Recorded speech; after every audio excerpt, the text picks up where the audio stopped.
99% teenagers ये mistakes करते ही हैं और इसी वजह से उनके एक्ने कभी प्रॉपरली ठीक नहीं होते। तुमने भी शायद सब कुछ ट्राई किया होगा, फेस वॉश चेंज किया होगा, proper skin care routine follow किया होगा, लेकिन फिर भी एक्ने जो है वापस आ जाता है। बट प्रॉब्लम प्रोडक्ट्स में नहीं है, प्रॉब्लम उन हैबिट्स में है जो हम सब अननोइंगली करते हैं, और जब तक हम उन मिस्टेक्स को ठीक नहीं करते तब तक कुछ भी काम नहीं करेगा।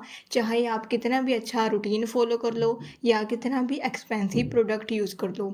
तो इस वीडियो में मैं तुम्हें वो 11 रियल मिस्टेक्स बताने वाली हूँ जो हम जाने या अनजाने में करते हैं और जिसकी वजह से एक्ने कभी प्रॉपरली ठीक नहीं होता।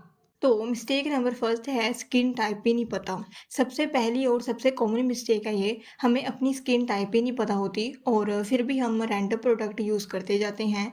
मतलब ऑयली है, ड्राई है, कॉम्बिनेशन है, ये क्लियर ही नहीं होता। बस किसी इन्फ्लुएंसर ने बोला या कोई प्रोडक्ट ट्रेंड में चल रहा है और हम उसे यूज़ करना स्टार्ट कर देते हैं, जिसकी वजह से पिंपल ठीक होने की जगह और ज़्यादा बढ़ जाते हैं। तो स्किन टाइप का पता होना बहुत ज़्यादा इंपॉर्टेंट है। ये एक बेस है और इसके पता होने से ही आगे का प्रोसेस है जो वो काम करेगा। तो स्किन टाइप पता करना बहुत इजी है। इसके लिए आपको क्या करना होगा, आपको सबसे पहले अपने फेस को वॉश करना होगा और उसके बाद 1 घंटे तक कुछ भी अप्लाई नहीं करना। फिर ऑब्जर्व करो, अगर आपका फेस बहुत ज्यादा ऑयली लग रहा है तो दैट मीन्स ऑयली स्किन है। अगर टाइट खिंचाव फील हो रहा है तो ड्राई स्किन है। टी जोन ऑयली है, फोरहेड नोज पे अगर ऑयल है, बाकी जगह नॉर्मल है तो कॉम्बिनेशन स्किन है। बैलेंस फील हो रहा है तो नॉर्मल स्किन है। और अगर थोड़ी सी भी प्रोडक्ट से जल्दी रेडनेस, ईचिंग, बर्निंग हो रही है तो दैट मीन्स आपकी सेंसिटिव स्किन भी है। और याद रखो, सेंसिटिव स्किन ऑयली भी हो सकती है और ड्राई भी। बस फर्क इतना होता है कि ये जल्दी रिएक्ट करती है। जिसे फिर भी अपना स्किन टोन समझ में ना आए तो वो सुबह जब मॉर्निंग में आप उठते हो ना, उस टाइम अपने फेस को देखा करो और ऑब्जर्व किया करो। उस टाइम जो है एकदम अच्छे से पता चलता है कि आपका स्किन टाइप क्या है। उसके बाद बस आपको अपनी स्किन टाइप के अकॉर्डिंग प्रोडक्ट यूज करने हैं। अगर ऑयली स्किन है तो लाइट वेट प्रोडक्ट यूज करो, जेल बेस्ड। और ड्राई स्किन है तो हाइड्रेटिंग प्रोडक्ट्स यूज करो, जो बहुत ज्यादा क्रीमी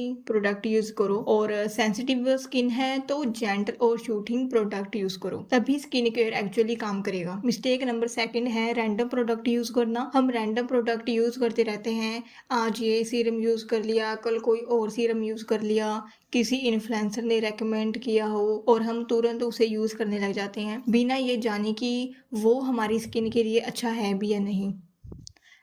जो प्रोडक्ट उनकी स्किन पे वर्क कर रहा है, जरूरी नहीं कि वो आपकी स्किन पे भी सेम ही वर्क करे। हर प्रोडक्ट हर स्किन के लिए नहीं होता। और सिर्फ रैंडम ही नहीं, कभी कभी हम लो क्वालिटी या रॉन्ग इंटीग्रेडिएंट्स वाले प्रोडक्ट भी यूज कर लेते हैं, जिसकी वजह से स्किन और ज्यादा डैमेज हो जाती है। इरिटेशन, रेडनेस और स्किन जो है और अनस्टेबल हो जाती है। तो सोल्यूशन सिंपल है इसका, प्रोडक्ट्स रैंडमली चूज मत करो, स्मार्टली चूज करो। अपनी स्किन टाइप के अकॉर्डिंग प्रोडक्ट लो, इंटीग्रेडिएंट्स चेक करो, प्रॉपर रिसर्च करो और ट्रस्टेड और गुड क्वालिटी ब्रांड्स ही चूज करो। और सबसे इम्पोर्टेंट, एक रूटीन पे स्टिक करो। हर 3-4 दिन में प्रोडक्ट चेंज करोगे तो स्किन कभी एडजस्ट ही नहीं करेगी। एटलीस्ट 2-3 वीक दो, तब जाके रियल रिजल्ट दिखता है। और ये भी बहुत होता है कि कभी कभी हम सही प्रोडक्ट चूज करते हैं बट फिर भी स्किन जो है रिएक्ट कर जाती है, क्योंकि हर स्किन डिफरेंट होती है और किसी भी प्रोडक्ट की 100% गारंटी नहीं होती है। अगर आपकी स्किन पे रिएक्शन हो रही है प्रोडक्ट यूज करने के बाद या बर्निंग फील हो तो उसको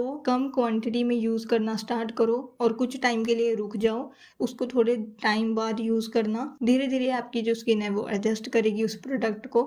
उसकी फ्रीक्वेंसी कम कर दो और थोड़े टाइम के लिए पॉज करके फिर स्लोली स्टार्ट करके देखो।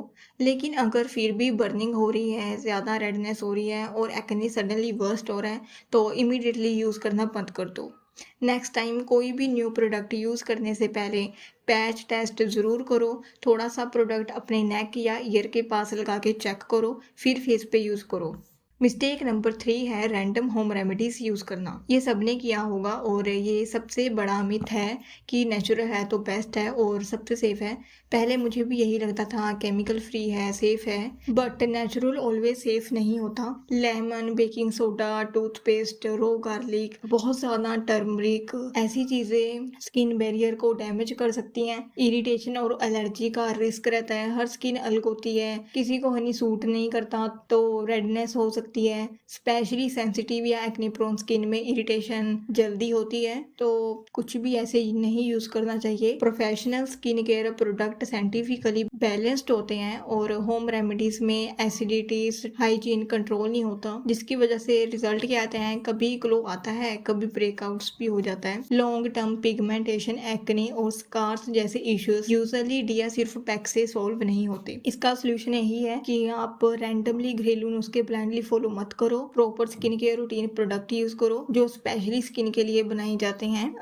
बट कुछ लोगों को लगता है कि होम रेमेडीज जो होती हैं वो सस्ती होती हैं, बट रियलिटी ये है कि अगर आप एक अच्छा प्रोडक्ट एक बार लो तो वो 5-6 मंथ आराम से चल जाता है और रिजल्ट भी ज्यादा सेफ और कंसिस्टेंट मिलते हैं। अगर आपको फिर भी कुछ नेचुरल ट्राई करना है, नेचुरल होम रेमेडीज ट्राई करनी है, तो बिना रिसर्च के मत लगाओ और पैच टेस्ट जरूर करो, डायरेक्टली उसको फेस पे मत लगाओ। मिस्टेक नंबर 4 है proper skin care routine follow करना। हम सब कुछ सही कर लेते हैं, प्रॉपर रूटीन बना लेते हैं, बट क्या फायदा अगर हम उसको डेली फॉलो ही ना करें। बार बार प्रोडक्ट चेंज करना, हमें लगता है कि हर 2-3 दिन में यूज करने के बाद हमें रिजल्ट मिल जाना चाहिए, और जब नहीं मिलता तो हम रूटीन ही छोड़ देते हैं, ये सोच के कि शायद प्रोडक्ट ही अच्छा नहीं है, ये वर्क ही नहीं कर रहा मेरी स्किन पे। बट प्रॉब्लम ये है, स्किन को कंसिस्टेंसी चाहिए होती है, कभी यूज करना कभी स्किप करना, इससे स्किन को एडजस्ट होने का टाइम ही नहीं मिलता, जिसकी वजह से रिजल्ट क्या आता है, कोई इंप्रूवमेंट नहीं होती और एक्ने बार बार वापस आ जाता है। मैंने खुद भी अराउंड 8 मंथ तक प्रॉपर रूटीन फॉलो किया था, तब जाके मेरी स्किन जो है वो प्रॉपरली ठीक हुई थी। लेकिन इसका मतलब ये नहीं कि आपको भी 8 मंथ वेट करना पड़ेगा। मुझे 1-2 मंथ में ही डिफरेंस जो है वो दिखना स्टार्ट हो गया था, और आपको भी 1-2 मंथ में रिजल्ट जो है दिखना स्टार्ट हो जाएगा, but only if you are consistent और सब कुछ प्रॉपरली फॉलो कर रहे हो तो ही आपको रिजल्ट जो है दिखना स्टार्ट होगा। स्किन केयर कोई 2-3 दिन का काम नहीं होता, ये एक डेली हैबिट है और इसमें पेशेंस और बिलीफ दोनों का होना बहुत ही ज्यादा इंपॉर्टेंट है। इसके लिए आपको अपना रूटीन जो है वो सिंपल रखो और उसको डेली फॉलो करो। मॉर्निंग में क्लींजर मॉइस्चराइजर, फिर सनस्क्रीन, एंड नाइट में क्लींजर मॉइस्चराइजर, बस इतना ही काफी होता है स्टार्टिंग के लिए। 10 प्रोडक्ट की जरूरत नहीं होती, कंसिस्टेंसी ज्यादा इंपॉर्टेंट है। मिस्टेक नंबर 5 है हाइजीन इग्नोर करना। हम स्किन केयर पे फोकस करते हैं पर उन चीजों पे ध्यान ही नहीं देते जो डेली हमारी स्किन को टच करती हैं, जैसे कि पिलो कवर टाइम पे चेंज नहीं करना, फोन स्क्रीन क्लीन नहीं करनी, बार बार फेस को टच करना,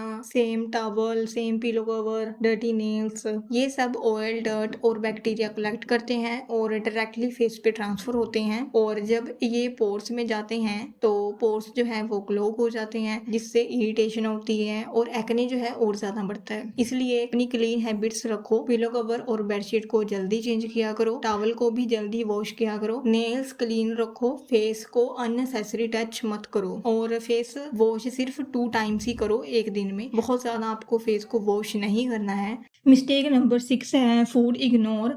जो खाते हो उसको इग्नोर करना। हम अपनी डाइट को कम्प्लीटली इग्नोर कर देते हैं। हमें लगता है एक्ने का रिलेशन सिर्फ स्किन केयर से है, जो फेस पे लगाते हैं बस वही मैटर करता है, बट रियलिटी ये है कि जो हम खाते हैं वो डायरेक्टली स्किन पे रिफ्लेक्ट होता है। ज़्यादा sugar, junk food, oily food, excess dairy, ये सब बॉडी में इन्फ्लेमेशन बढ़ाते हैं और जिसकी वजह से मोर एक्ने होते हैं। बट देखो, तुम परफेक्ट डाइट फॉलो मत करो पर कंप्लीटली इग्नोर भी मत करो। थोड़ा बैलेंस लाओ, जंक और शुगर थोड़ा रिड्यूस करो, डेली फ्रूट्स या हेल्थी फूड ऐड करो। Healthy diet is very important. तुम जो भी खाते हो उसका बहुत बड़ा इम्पैक्ट पड़ता है तुम्हारी स्किन पर। बट आई नो, जब हमारे फेवरेट स्नैक्स और मिठाई सामने रखी हो तो या घर में हो तो कंट्रोल करना काफी डिफिकल्ट होता है, इसलिए बस थोड़ा सा ही खाओ और तुम ट्राई करो कोई ऐसी चीज तुम अपने घर में ही ना रखो और लाओ, वरना तुम्हें बार बार क्रेविंग होगी और कंट्रोल करना काफी ज्यादा टफ हो जाएगा। एक सोल्यूशन ये भी है कि 80-20% रूल अप्लाई करो। 80% हेल्थी और बेस्ट डाइट लो और 20% अपनी पसंद का कुछ भी तुम खा सकते हो। देखो, तुम जितना ये सब खाना कंट्रोल करोगे, अवॉइड करोगे, उतना ही तुम्हारे एक्ने जो है वो कंट्रोल होंगे। और याद रखो, क्लियर स्किन सिर्फ बाहर से नहीं अंदर से भी आती है। मिस्टेक नंबर 7, मिल्क टी और कॉफी का एक्सेस। देखो, अगर तुम एक दिन में बहुत ज्यादा इवन 4-5 कप भी चाय या कॉफी पीते हो तो ये तुम्हारी स्किन के लिए बिल्कुल भी अच्छा नहीं है। ज्यादा चाय और कॉफी बॉडी को डिहाइड्रेट करती है, शुगर ऐड करते हो उससे इन्फ्लेमेशन बढ़ता है और इवन एक्सेस डेयरी जो एक्ने को ट्रिगर करता है, और इवन एक्सेस डेयरी मिल्क भी कुछ लोगों में एक्ने ट्रिगर करता है और एक्ने कंट्रोल में नहीं आता। हर किसी को ये प्रॉब्लम नहीं होती, पर अगर तुम्हारी स्किन सेंसिटिव है तो ये शायद ट्रिगर बन सकता है। तो सोल्यूशन सिंपल है, कंप्लीटली बंद करने की जरूरत नहीं है, बस क्वांटिटी कंट्रोल करो। 4-5 कप की जगह 2 कप पियो, शुगर कम करो और ऑब्जर्व करो स्किन कैसे रिएक्ट करती है। जब तक हम अपने डेली ट्रिगर्स को आइडेंटिफाई नहीं करेंगे, तब तक एक्ने कंट्रोल करना मुश्किल रहेगा। ये ऑब्जर्व करना बहुत इंपॉर्टेंट है कि ऐसी क्या खाने और पीने से तुम्हें पिंपल होते हैं। तुम थोड़ा टाइम छोड़ के देखो या कम कर दो चाय कॉफी पीना और देखो क्या चेंजेस आते हैं, तभी तुम्हें डिफरेंस पता चलेगा। मिस्टेक नंबर 8 है प्रॉब्लम को इग्नोर करना। ये एक और कॉमन मिस्टेक है, प्रॉब्लम को इग्नोर करना। शुरू में एक तो पिंपल आए और हम सोचते हैं छोड़ो ठीक हो जाएगा, या ये सब हम प्रॉपर्ली नोटिस ही नहीं करते, स्पेशली जब पिंपल कम होते हैं। स्टार्टिंग में सब ऐसा ही करते हैं, ये बहुत कॉमन है। इवन मैं भी पहले तो हम ट्रीट ही नहीं करते, और अगर करते भी हैं तो गलत तरीके से ट्रीट करते हैं, और एडवाइस देने वाले भी ऐसे ही होते हैं, जिसकी वजह से पिंपल कब इतने ज्यादा बढ़ जाते हैं हमें पता ही नहीं चलता। तो इसका सिर्फ एक ही सोल्यूशन है, स्टार्टिंग से ही एक सिंपल रूटीन फॉलो करो, क्लींजर, मॉइस्चराइजर, सनस्क्रीन और सही हैबिट्स। और अगर एक्ने बहुत ज्यादा है, पेनफुल है या लॉन्ग टाइम से ठीक ही नहीं हो रहा, तो सेल्फ ट्रीटमेंट की बजाय डर्माटोलॉजिस्ट को दिखाओ, ये सबसे बेस्ट और सेफ ऑप्शन है। Mistake number 9, mirror plus stress. बार बार मिरर चेक करना, हर थोड़ी देर में पिंपल्स देखना और ओवरथिंक करना, इससे स्ट्रेस बढ़ता है और स्ट्रेस की वजह से एक्ने और ज्यादा बढ़ता है। इसलिए मिरर चेक करना कम करो, ओवरथिंकिंग बंद करो और रूटीन फॉलो करो, प्रोसेस पे ट्रस्ट करो। जितना ज्यादा तुम उसको देखोगे ना, उतना ही ज्यादा वो तुम्हें डिस्टर्ब करेगा, इसलिए मिरर देखना कम कर दो। Mistake number 10, phone and screen time ignore करना। फोन यूज करना और पूरा दिन स्क्रीन पे रहना, या लैपटॉप की स्क्रीन होगी और स्क्रीन पे से जो ब्लू लाइट आपकी फेस पे पड़ती है, उससे भी एक्ने ट्रिगर होता है और स्किन जो है काफी डल लगती है। इसलिए जितना ज्यादा हो सके स्क्रीन टाइम कम कर दो। देखो ज्यादा स्क्रीन टाइम होगा तो स्लीप भी डिस्टर्ब होगी और स्ट्रेस बढ़ेगा, इसलिए अपना डेली स्क्रीन टाइम जितना हो सके उतना कम करो। डेली स्क्रीन को क्लीन करो, वाइप करो, और कॉल करते वक्त भी फेस पे प्रेस मत करो, फोन को थोड़ा दूर रखो, स्पेशली रात को सोने से पहले स्क्रीन अवॉइड करो, और 7-8 घंटे की स्लीप लो। स्लीप बहुत इंपॉर्टेंट है। मिस्टेक नंबर 11, पेशेंस नहीं रखना। हम कुछ दिन रूटीन को फॉलो करते हैं और जब रिजल्ट नहीं मिलता तो हम सब कुछ छोड़ देते हैं। स्किन को टाइम ही नहीं मिलता हील होने का, और हर बार स्टार्ट एंड स्टॉप करने से एक्ने जो है वापस आता रहता है। पहले मुझे भी यही लगता था कि ये प्रॉब्लम कभी ठीक ही नहीं होगी, और ऑनेस्टली ये सिर्फ वही समझ सकते हैं जिसको एक्ने की प्रॉब्लम होती है। कभी कभी इतना फ्रस्ट्रेटिंग हो जाता है कि कॉन्फिडेंस भी लूज होने लगता है, बट जब मैंने खुद अपनी स्किन में इतना अच्छा डिफरेंस देखा, तो मुझे जेन्युइनली लगता है कि अगर हम सही स्टेप्स फॉलो करें, कंसिस्टेंट रहें और हैबिट्स इंप्रूव करें, तो स्किन डेफिनेटली इंप्रूव हो सकती है, और जो आपके एक्ने हैं वो भी बिल्कुल ठीक हो सकते हैं। बट इसके लिए आपको बहुत ही ज़्यादा पेशेंस रखना पड़ेगा और कंसिस्टेंट रहना पड़ेगा, तभी जो है आपकी स्किन इंप्रूव होगी। लास्ट और बेसिक चीज़ जो सबको पता है बट कोई फॉलो नहीं करता, या फिर हम भूल जाते हैं, पानी पीना। मतलब हमें सबको पता है बट फिर भी हम भूल जाते हैं। देखो हाइड्रेशन कम होगा तो रिकवरी भी स्लो होगी, इसलिए पानी पीना बहुत इंपॉर्टेंट है। सच बोलूँ ये कोई एक रीज़न नहीं होता, ये सारी छोटी-छोटी मिस्टेक्स मिलके ही तुम्हारी स्किन को डैमेज कर देती हैं, और मैं ये वीडियो इसलिए बना रही हूँ ताकि तुम वो मिस्टेक्स रिपीट ना करो जो मैंने अपने टीनेज में की थी, जो कि हर कोई करता है स्टार्टिंग में, तो बिकॉज़ कोई प्रॉपर गाइडेंस नहीं होती और जिसकी वजह से हम स्किन को और ज़्यादा डैमेज कर लेते हैं। अगर तुम सच में क्लियर स्किन चाहते हो तो इन मिस्टेक्स को आज ही फिक्स करना स्टार्ट करो, और याद रखो परफेक्ट रूटीन नहीं, कंसिस्टेंट रूटीन ही रिजल्ट देता है। आई होप आपको ये वीडियो हेल्पफुल लगी होगी। खुद पे बिलीव रखो और प्रोसेस को टाइम दो, पेशेंस रखो। So yeah I will see you in the next video. Stay strong and keep growing. Bye. अगर आप ये वीडियो अभी तक देख रहे हो तो प्लीज़ फीडबैक ज़रूर देना कि आपको ये वीडियो कैसी लगी, and thank you so much for watching.